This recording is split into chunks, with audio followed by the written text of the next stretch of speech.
Welcome to So-and-So, brought to you by Bernina, Made to Create. I'm Meg Goodman, and you're about to enjoy a casual conversation with special members of the sewist and quilting community. A conversation about how they got started, what inspires them, what excites them, and their connection to this community. In today's episode, we're thrilled to welcome TaMara Howard of Folk Quilts, an extraordinary artist, educator, and storyteller whose quilts speak volumes about heritage, identity, and innovation. Born in Virginia and raised in Maryland, TaMara began her quilting journey in 1996 without even owning a sewing machine. Inspired by the colorful stories of her great-grandmother, Maggie V.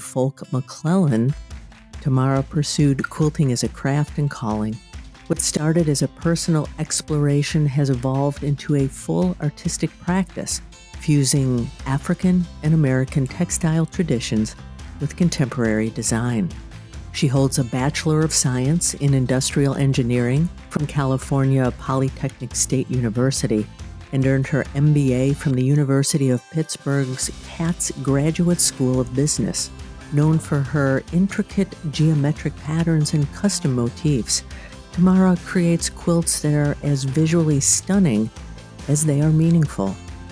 Her award-winning work has been exhibited across the country and is part of permanent collections at the Children's Museum of Pittsburgh and the Heinz History Center. She's a published contributor to Curated Quilts, PBS Wisconsin's University Place, and the Modern Quilt Guild Journal. And she's been recognized by the Pittsburgh Foundation and Greater Pittsburgh Arts Council for her contributions to the arts. Also joining the conversation is Deanna Springer, a repeat guest on this podcast.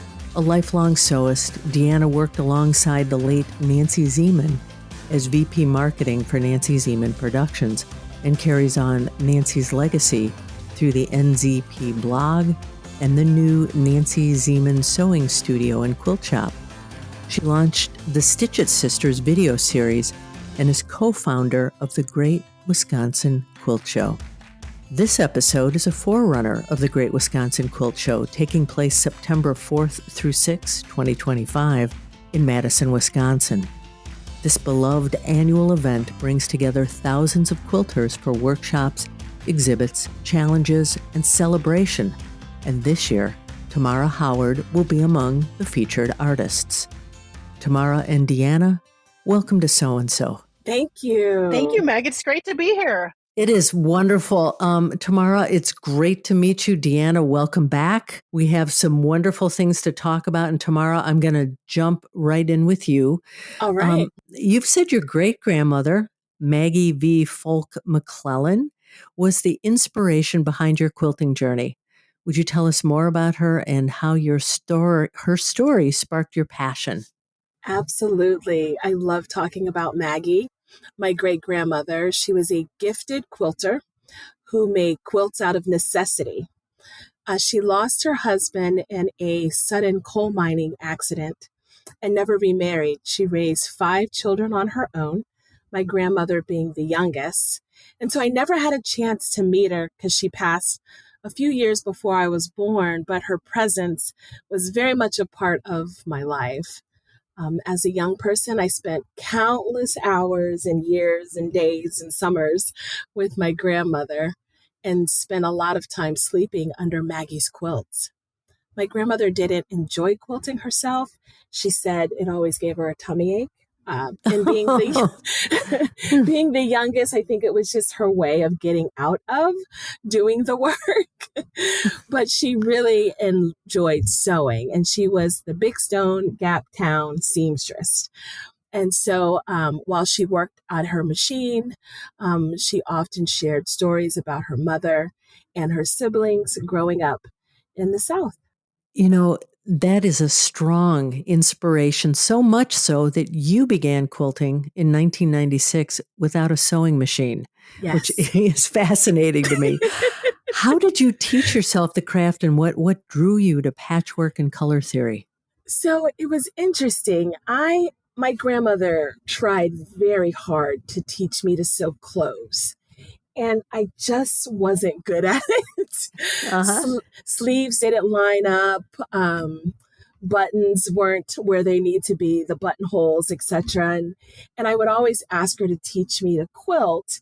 And then she was resistant to that because of, how she felt about that long practice. So after I got married in 1995, I gave my grandmother a call and tried one more time to beg her to teach me. And she said, I can't. It'll make my stomach upset. So you're going to need to take a class. But what she did do was send me the last and only block she had made in her adult life. She was in her 60s when she tried to go back to quilting. She picked the hardest block ever, pieced it by hand, because that was the thing to do back then. You piece by hand and then you machine quilted.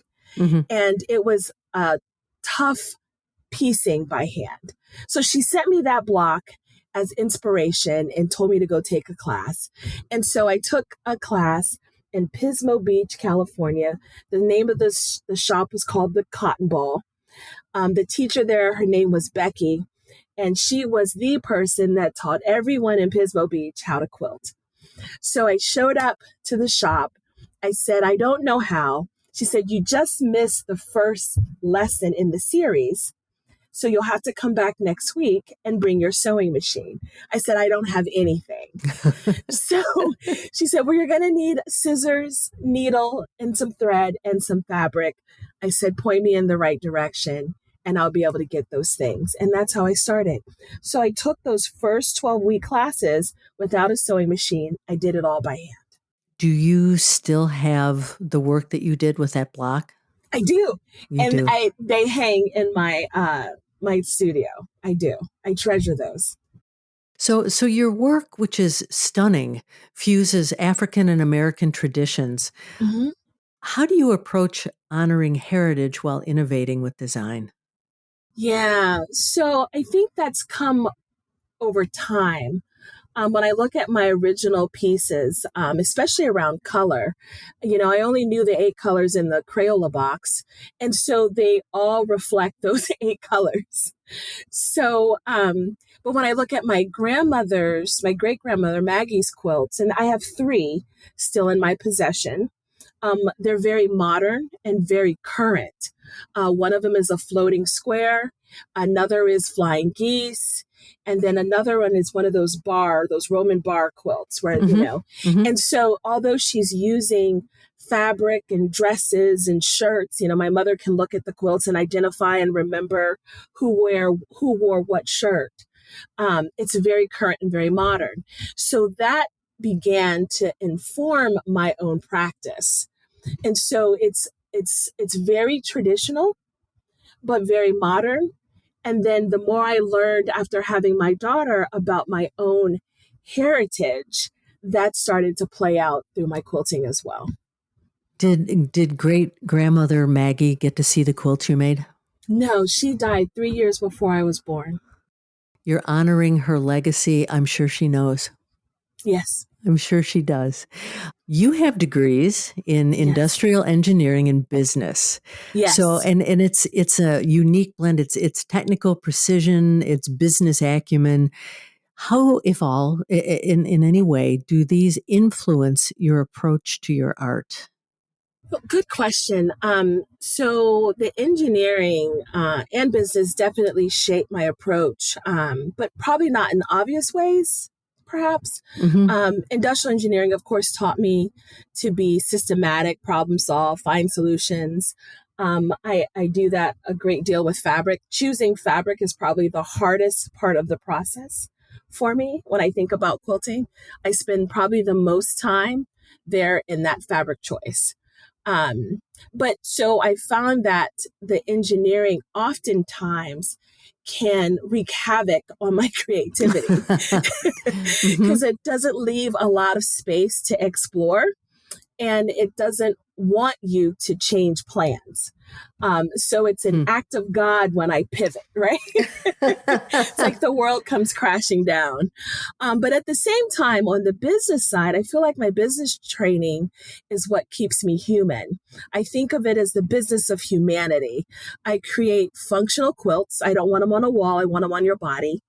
That are beautiful yet innovative. It helps me think about sustainability, impact, about the audience that's going to be viewing the quilt, how to present a quilt, how to share my work with the world. And Deanna was instrumental in that. I never would have taken that leap to share my quilts publicly or my stories publicly if it wasn't for Deanna, giving me that opportunity a few years ago. And so it has allowed me to honor my legacy and my family, but also my training in both its value and the way in which the stories carry forward.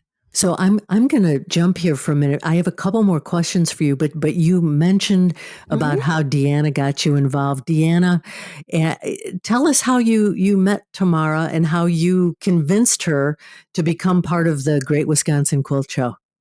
Oh, TaMara, you're so kind. Your work is just beautiful. And I'd have to look back and think back.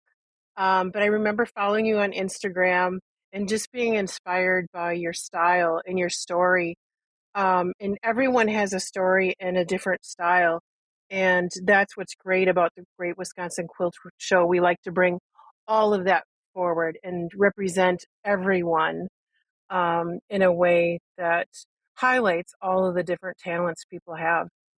Well, we're certainly glad that you two connected and that TaMara, you're a part of this now. Deanna, we're going to get back to you in a minute. Thank you. TaMara, you specialize in intricate geometric designs. Can you walk us through your creative process that you use when you develop a new layout? Oh, it's terrible. When I develop a new design, my process usually begins with a shape or a pattern or a color palette. For some reason, I'm inspired by one of those things. And they continue to spark my curiosity or my sense of rhythm. Like I'll even try to walk away and, for whatever reason, something will call you back.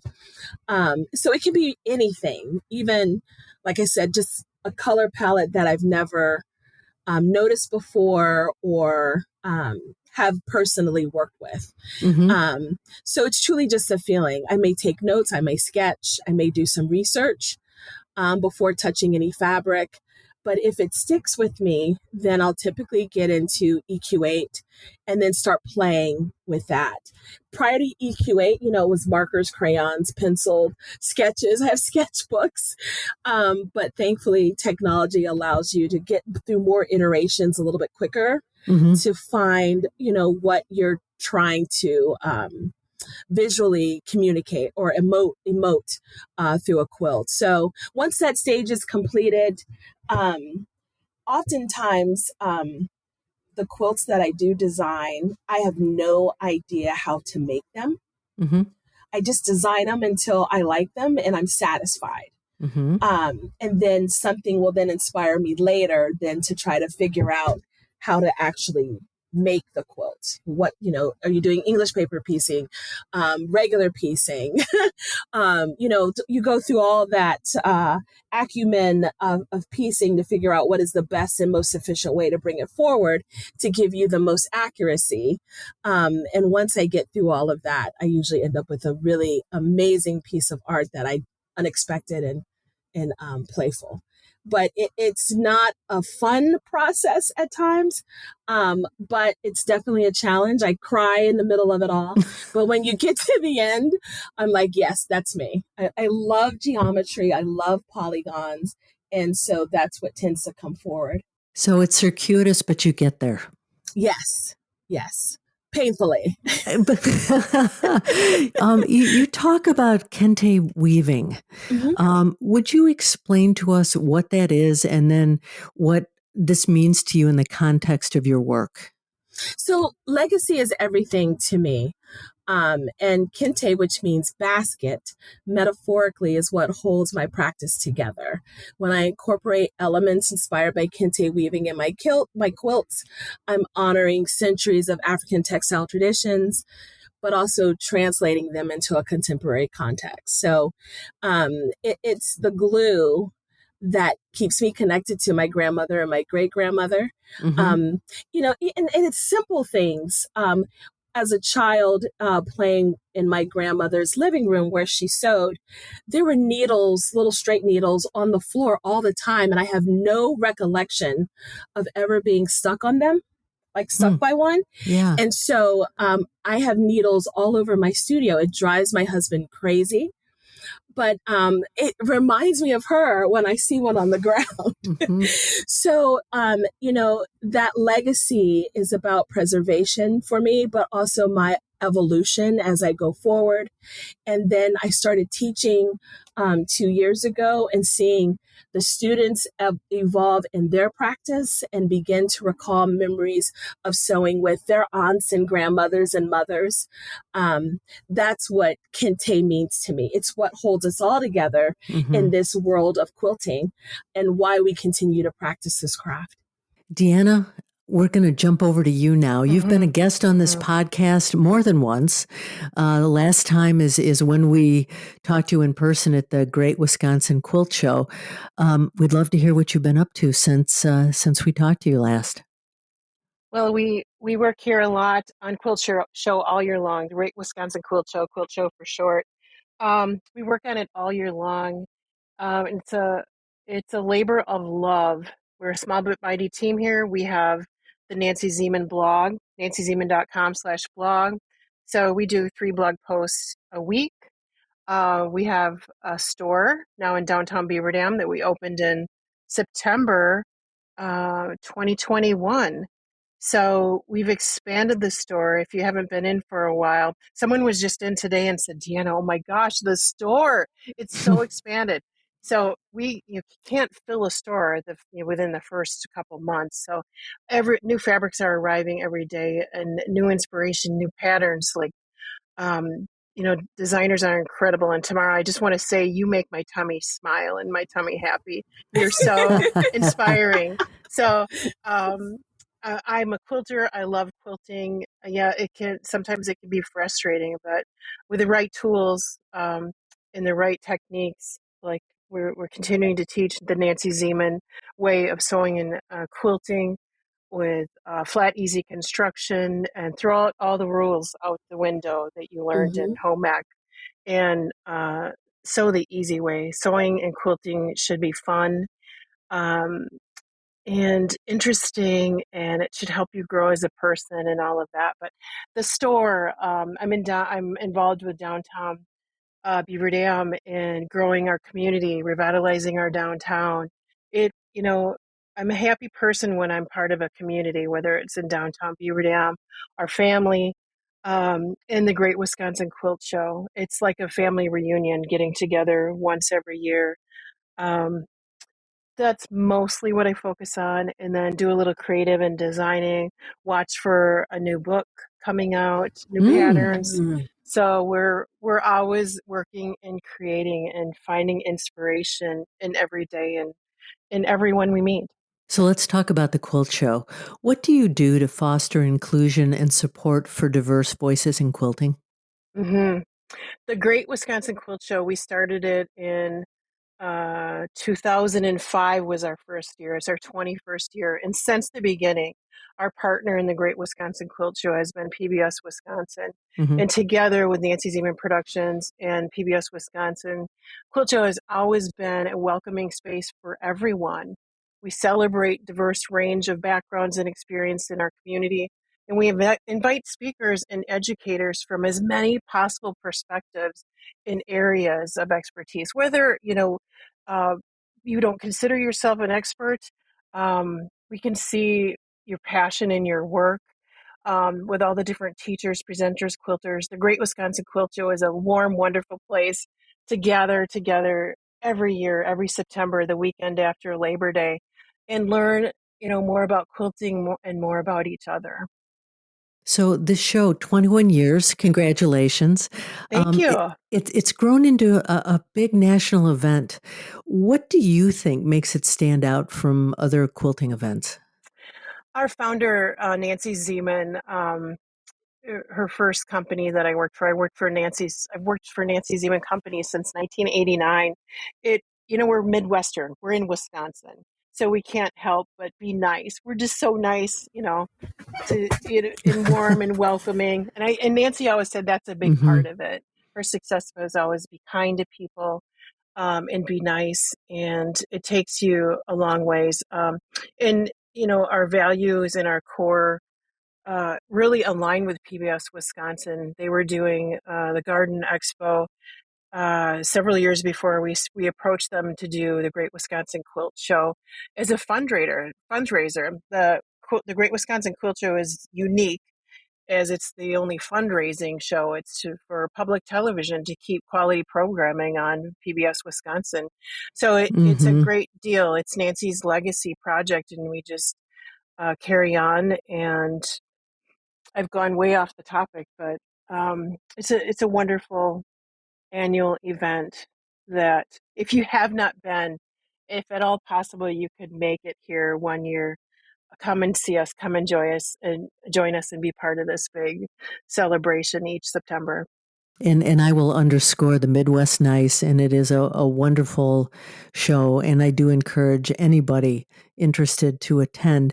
Now, would you talk about how you go about curating and moderating the show's educational and creative content?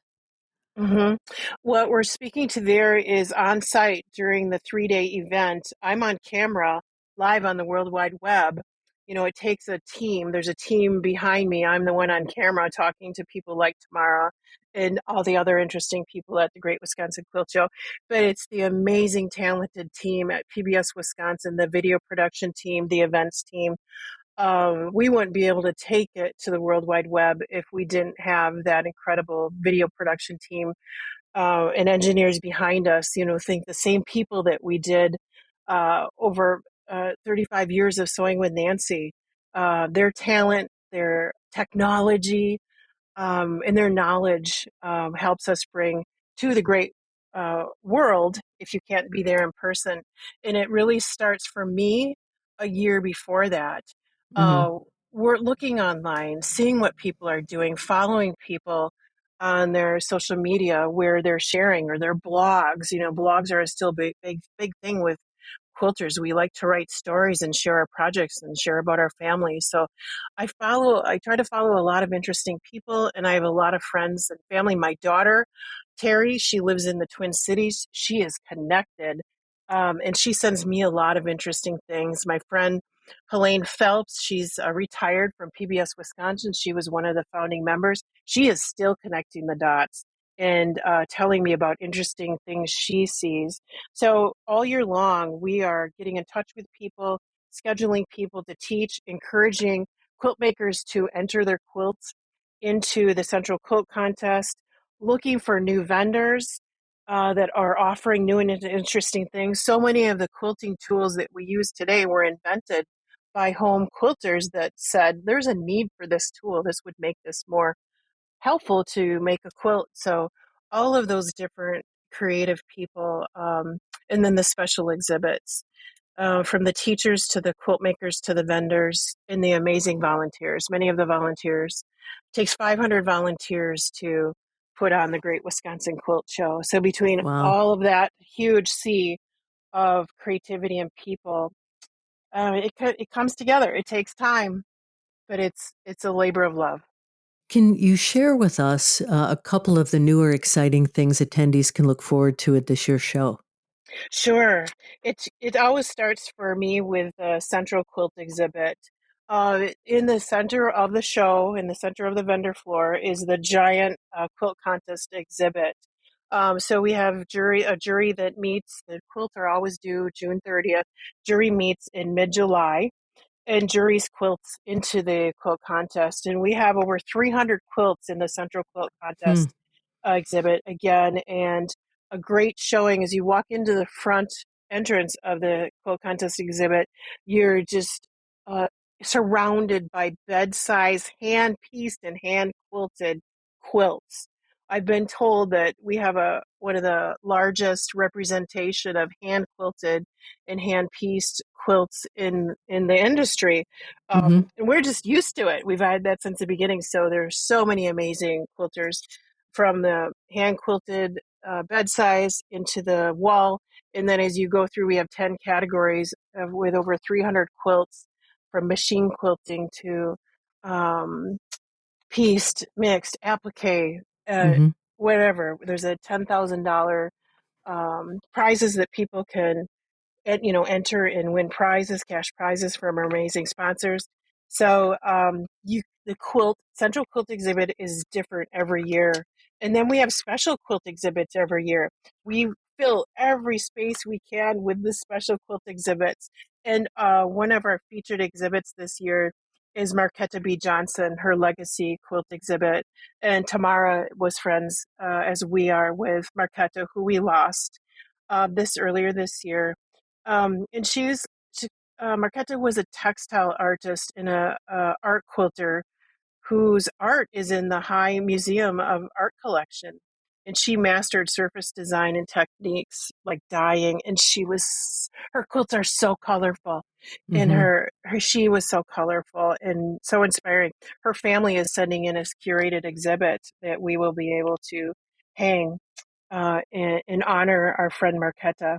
We have art quilts coming in from St. Charles, Illinois. We have color wish quilts coming from the Professional Art Quilters Alliance.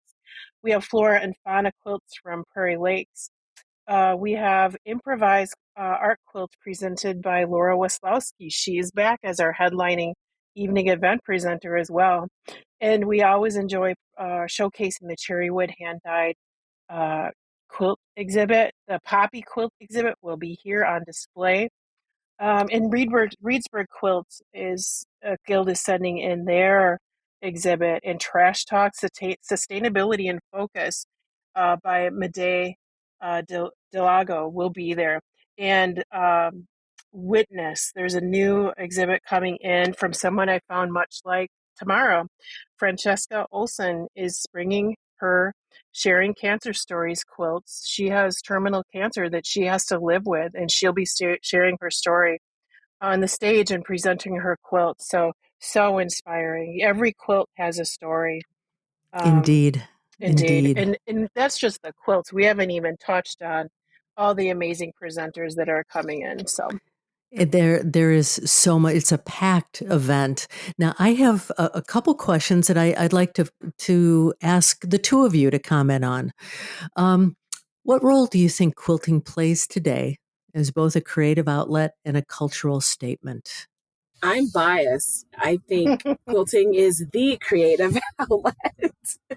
It's because it's not quick, right?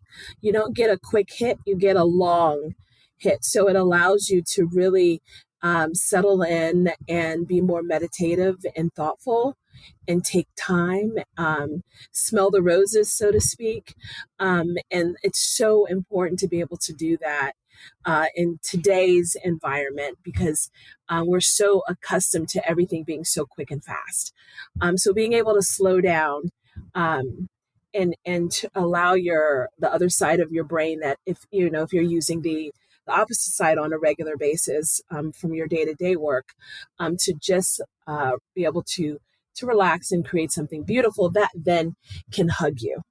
That's the most important thing. The weight of that quilt, and it gives back to you what you put into it.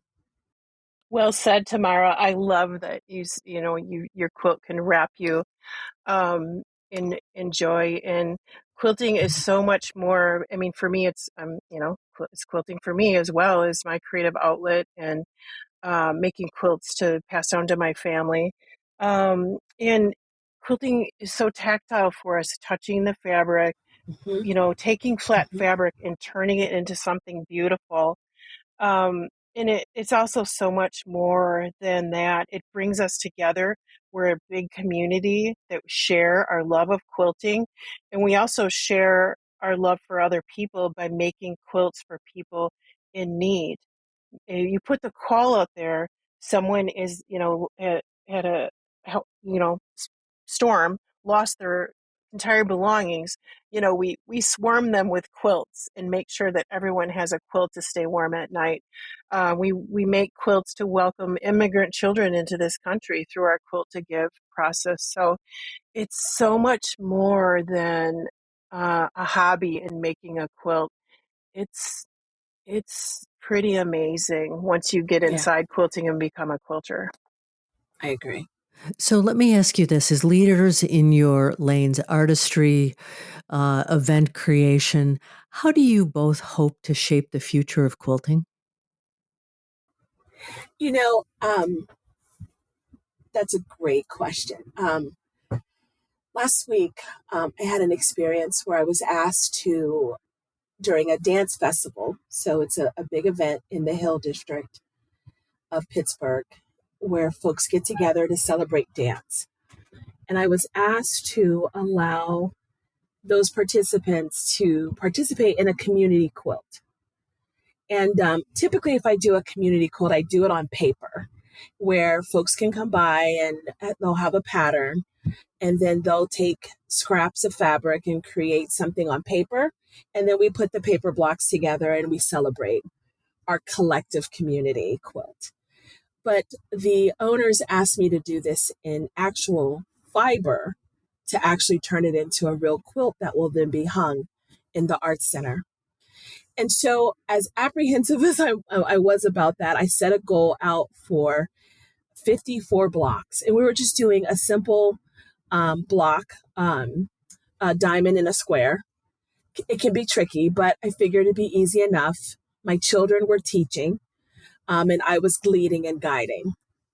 And so we ended with 80 blocks over the course of a 2-day festival.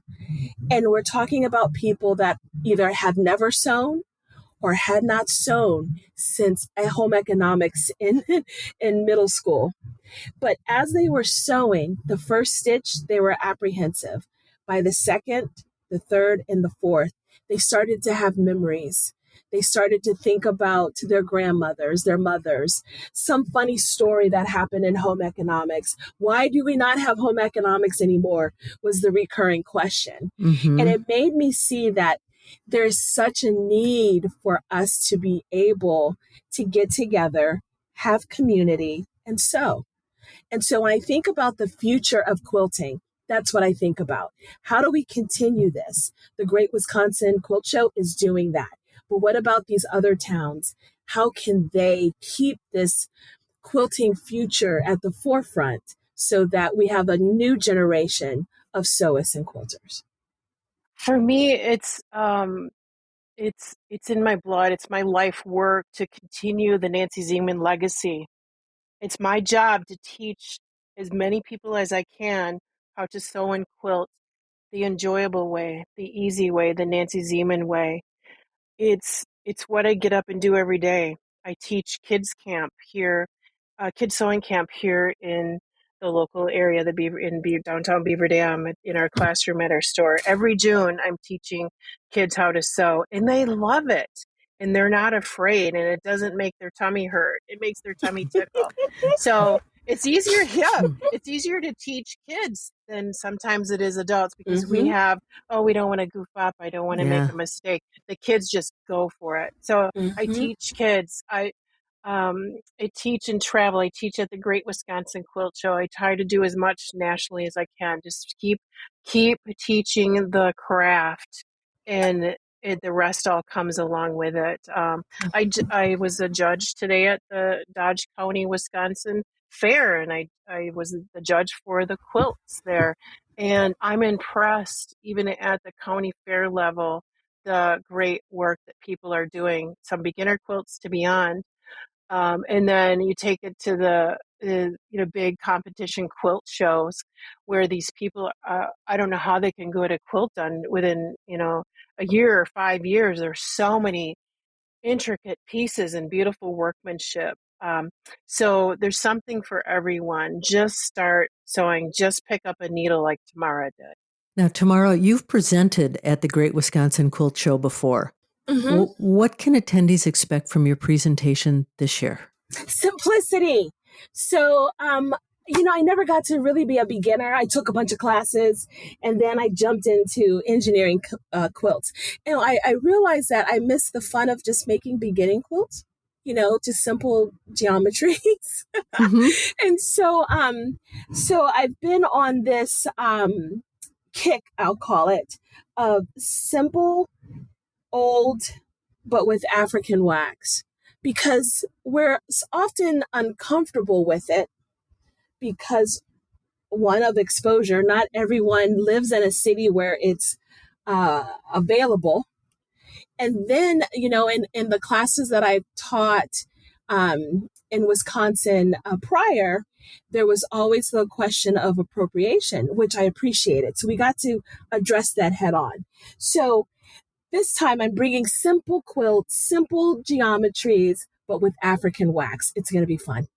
It sounds wonderful. Now, I have a question. We talked about so much today.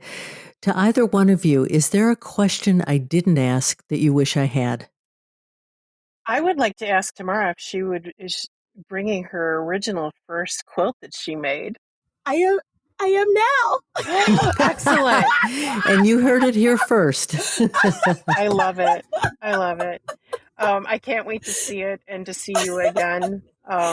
It's such a joy. We all become friends, once we meet at the Great Wisconsin Quilt Show, and we can learn so much from one another. And it's such a great place to gather. I think you've asked all the appropriate questions, other than maybe who's teaching at the Great Wisconsin Quilt Show this year. But I know you have a website, so if you want to give us the website where people can go and look all of this up, where would they find that? Just head over to quiltshow.com and you can see everything from the evening events, the hands-on, the sit and sews, the lectures, the stage presentations, quilt appraisals. We have it all, and you can find it all at quiltshow.com. Perfect. And I know that our listeners would love to reach out to each of you. What's the best way for them to do that? I have a website, folkquilts.com, and it's the same handle on Instagram. Those are the two places I post. And you can email me through our two websites. We have the nancyzeman.com/blog, and just click email us, or go to shopnzp.com, which is our e-commerce site, and you can just email me through there as well. Perfect. Thank you both so much for joining us today. It's been a lot of fun. Thank you, Meg. I appreciate it. Thank you, Meg. Always a joy. And to all of you who joined us, thank you for being a part of this inspiring conversation with TaMara Howard and Deanna Springer. From honoring legacy through stitches to creating vibrant spaces where the quilting community can gather, learn, and grow, these two women remind us that quilting is far more than fabric and thread. It's tradition, innovation, storytelling, and connection. And don't forget, the Great Wisconsin Quilt Show returns to Madison, Wisconsin, September 4th through 6th, where you can experience TaMara's work in person and witness the incredible community Deanna helps bring together year after year. And there you have it, another story about people just like you, people for whom sewing and quilting is so much more than a hobby. It's a way of life and a connection to something bigger. If you know someone you think has an outstanding story, a story that should be shared on this podcast, please drop me a note to meg@soandsopodcast.com or complete the form on our website.